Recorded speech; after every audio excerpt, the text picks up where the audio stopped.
Okay, sweet Scorpio, it's your turn for a couple of cards. A couple of cards for Mercury conjunct Venus, retrograde in Scorpio this week. And then also a card or two for the moon coming into its first quarter square today in Capricorn, waxing toward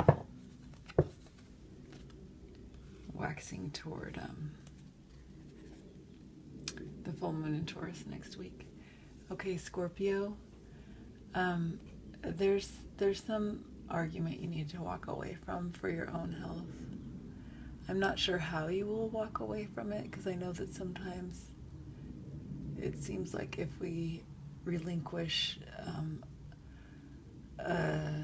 a defensiveness that's become familiar, a way of defending that's become familiar, that can feel like the absolutely, and I am not kidding, scariest thing ever.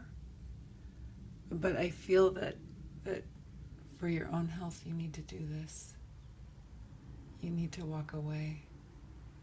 I'm feeling like it's a violence almost to yourself to have to continue to be in a situation in which you have to defend yourself, defend your honor or that of others.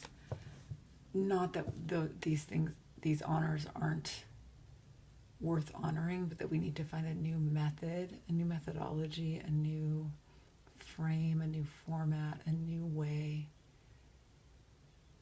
a new,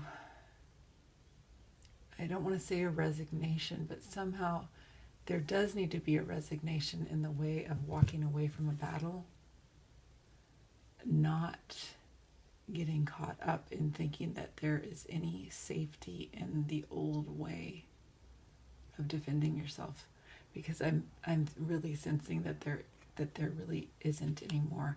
Not that things will, it's like there's a slow disintegration.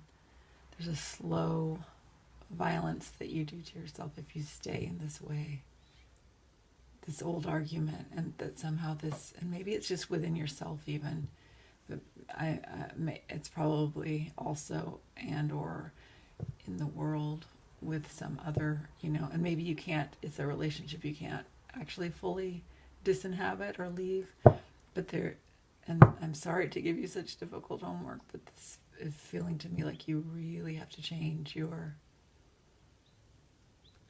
methods, you could say strategy,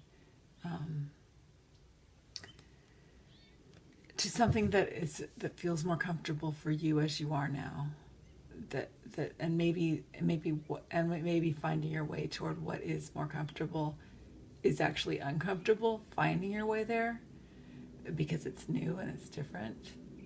Like maybe it's even weird to actually honor yourself in certain ways that you never have, but that will require walking away from certain arguments that are so familiar, and you kind of know how to win them even, but or at least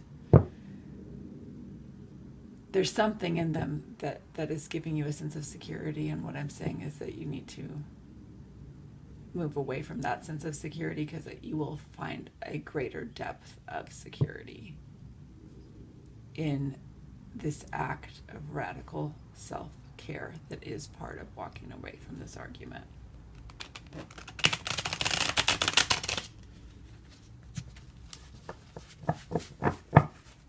Wow, that was bossy. That was bossy, Scorpio.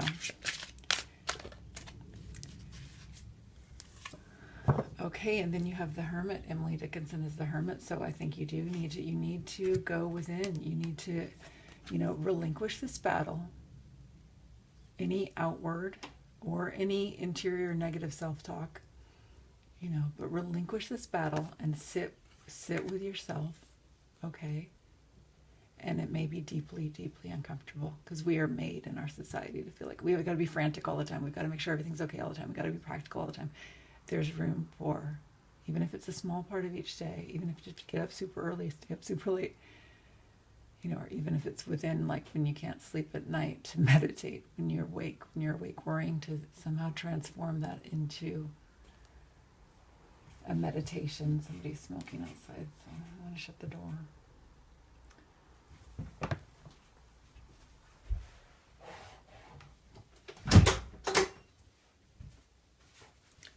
You know, even if the place of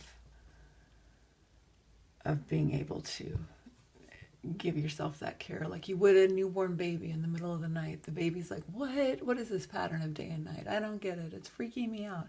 You know, to give yourself that nurturance that you would to a newborn baby if you're up and can't sleep at night because of this.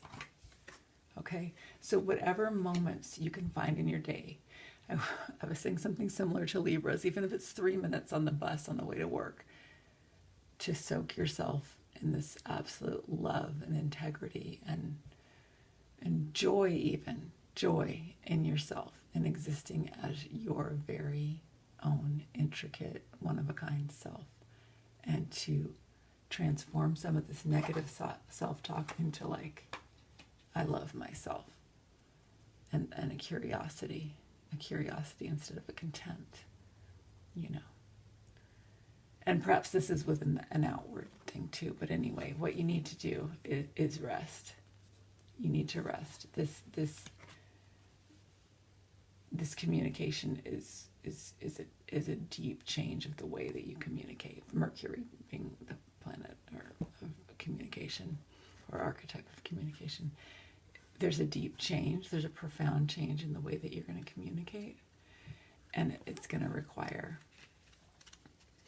a hermitage for a bit, and that, you know, maybe it feels like a lonely assignment, but there can be a great deal of joy there.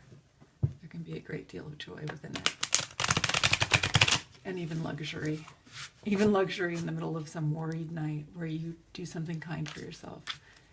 You know, if you get up and make yourself a cup of tea or whatever it is, the tiniest acts of love for yourself. You know, maybe it's even, you know, bothering to wash your face in the morning if you haven't been doing that. You know, it's the tiniest, just start one tiniest habit of self-love. Wow, this is getting very, anyway, I hope I haven't annoyed any of you Scorpios with this, but, and the moon.